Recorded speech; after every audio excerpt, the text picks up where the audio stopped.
आप सभी को राकेश मेहरा का नमस्कार। राकेश मेहरा जी के क्लासेस की तरफ से मैं आप सभी स्टूडेंट का हार्दिक स्वागत करता हूं। दोस्तों, आज मैं जो बात करने जा रहा हूं वो विषय हेल्थ टेक्नोलॉजी से संबंधित है। हेल्थ टेक्नोलॉजी में जो हम डेंगू पढ़ते हैं, जो कि एक डिजीज़ है, उससे संबंधित है, उसमें एक अपडेट है। तो यहाँ सबसे पहले तो मैं ये सजेस्ट करना चाहूँगा कि जो हेल्थ टेक्नोलॉजी कर चुके हैं वो जहाँ मैंने डेंगू करवाया है वहाँ पर वैल्यू एडेड कर ले, अपडेट कर ले। एक शब्द आया है हमारे सामने, क्यों डेगा, क्यों डेंगा, क्यों डेंगा, नाम से ही पता लग जाएगा कहीं ना कहीं इसका संबंध डेंगू से है। ये क्या है? ये पहली डेंगू वैक्सीन है जिसे भारत में मंजूरी मिली है।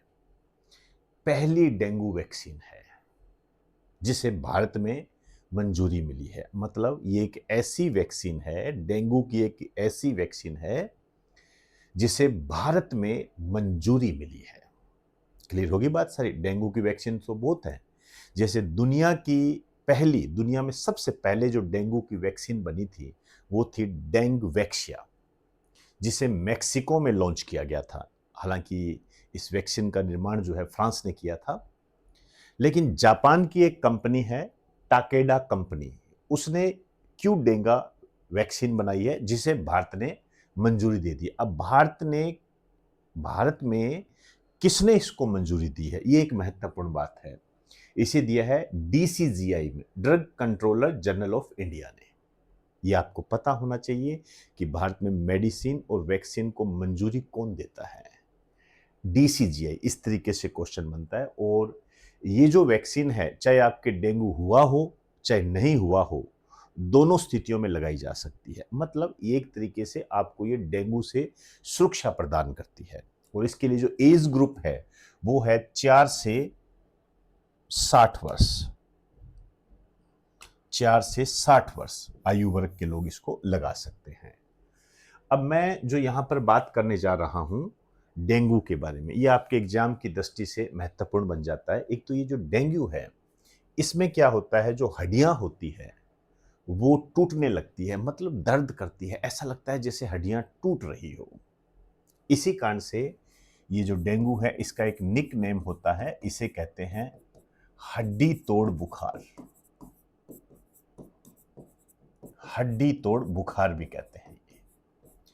ये वायरस जनित रोग है और इसके वायरस का जो नाम होता है वैसे तो फ्लेवी वायरस समूह का है, डेंगू वायरस भी इसको बोल देते हैं।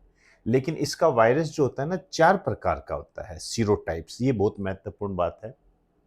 वायरस 4 प्रकार का है। DENV, dengue virus, DEN virus 4 प्रकार का है। कौन सा? पहला, दूसरा, तीसरा, चौथा। ये एक अच्छा क्वेश्चन है, आपके एग्जाम के अंदर आ चुका है। जो नीट के एग्जाम होते हैं उसमें ये आपके आया हुआ है कि डेंगू वायरस कितने प्रकार का होता है, या डेंगू के सीरोटाइप्स कितने प्रकार के होते हैं। तो डेंगू के सीरोटाइप्स 4 प्रकार के होते हैं। मैं वापस रिपीट कर दूं, ये आपके एग्जाम में आने की पूरी ताकत रखता है। तो क्या वायरस का नाम है? DENV first, DENV second, DENV third, DENV fourth, ये है।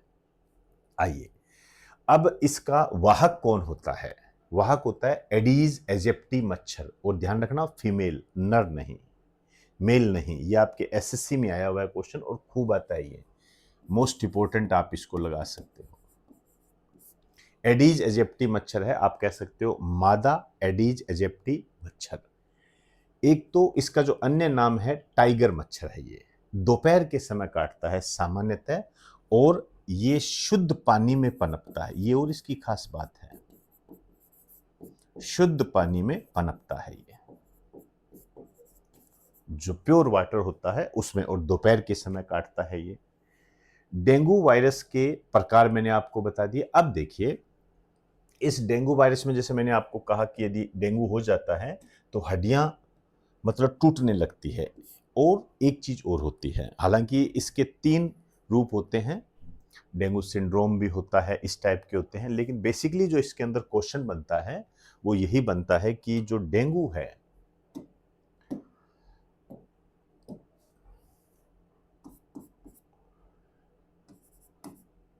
डेंगू में प्लेटलेट्स की संख्या कम होने लगती है। प्लेटलेट्स की संख्या कम होती है, कम होने लगती है। ये बहुत बार आता है भाई, इस पे जितने एम लगा दोगे उतना ही कम है कि डेंगू में क्या होता है, प्लेटलेट्स की संख्या कम होने लग जाती है। इस टाइप का क्वेश्चन आपके बनता है।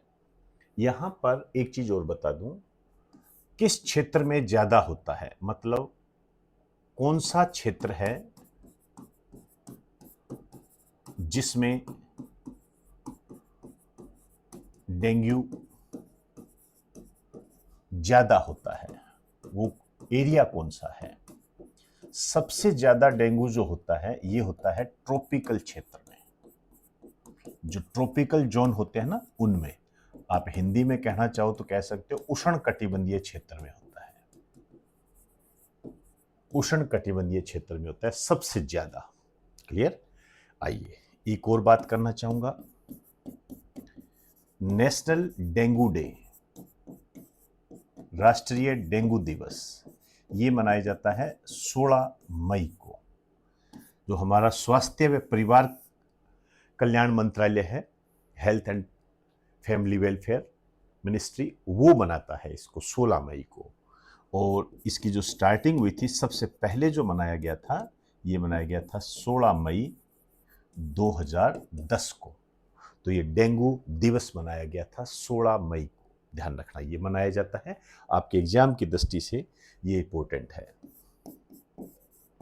दुनिया में डेंगू की पहली वैक्सीन, दुनिया में डेंगू की जो पहली वैक्सीन है ये है डेंगवैक्सिया। डेंगवैक्सिया, इसका जो निर्माण किया था फ्रांस की एक कंपनी है, उसने किया था। जबकि ये जो लॉन्च हुई थी, इसको लॉन्च किया गया था 2016 के अंदर मैक्सिको के अंदर। यहां लॉन्च किया गया था इसको, डेंगवैक्सिया। तो ये डेंगू से संबंधित कुछ बातें मैंने आपको बताई है। प्लेटलेट्स की संख्या कम हो जाती है, ये बहुत बार आता है, बहुत ज्यादा बार आता है। इसके अलावा नए क्वेश्चंस के रूप में उष्णकटिबंधीय जो क्षेत्र होते हैं वहां डेंगू के मामले ज्यादा देखने को मिलते हैं।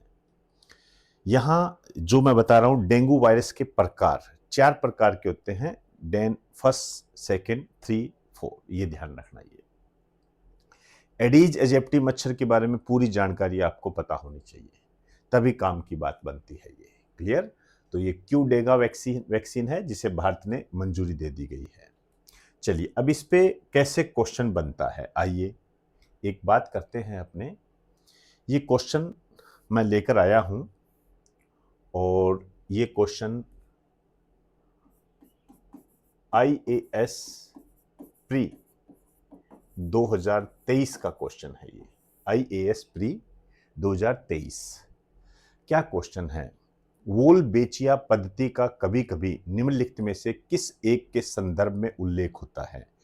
ए ऑप्शन है मच्छरों से होने वाले विषाणु रोगों के प्रसार को नियंत्रित करना, से सस्य क्रॉप रेजिड्यू से संवेदन सामग्री, ब्रैकेट में है पैकिंग मटेरियल बनाना, जैव निम्नीकरणीय प्लास्टिकों का उत्पादन करना, biodegradable plastics, production of biodegradable plastics.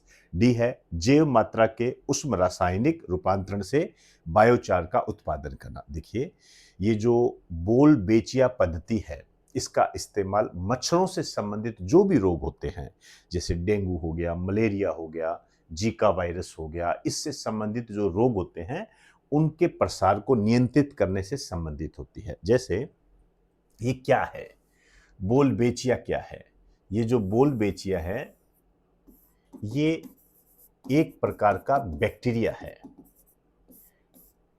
एक प्रकार का बैक्टीरिया है।